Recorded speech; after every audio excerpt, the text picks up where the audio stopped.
When we first met and first heard about Kid Grit, we really thought that we would start small and we would use it really as our winter break intervention combined with some ELA and math lessons as well for a 1 week intervention for kids.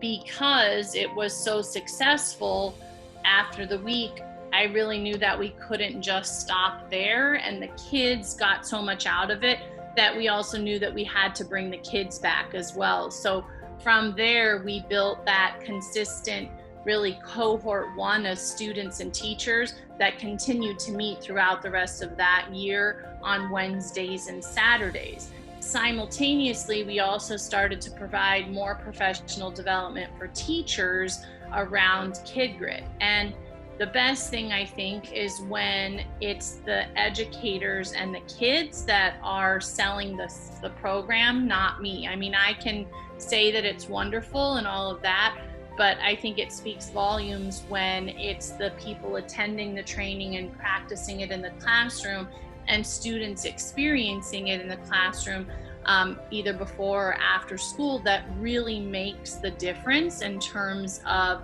the continuing on of the work. And so it's because of that then that we continued on into the summer and then built our plan for this school year that just ended, which was to now not just keep a centralized cohort of students, but now provide this to every one of our middle schools in an after school program. And then because again, people talk and they hear about how wonderful it is, we expanded that to elementary also.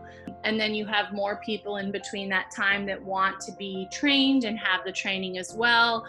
And then when schools closed, we decided to go back and revisit with our groups of teachers who had been trained to really provide more support during this really difficult time, not only for kids, but for educators as well. And so our goal is to continue next year as well with our middle school and elementary groups. And we tried, before school ended, even though schools were closed, our groups were meeting via Zoom with their Kid Grit instructors. And so we'll continue on with that platform until, we're able to see kids again in person.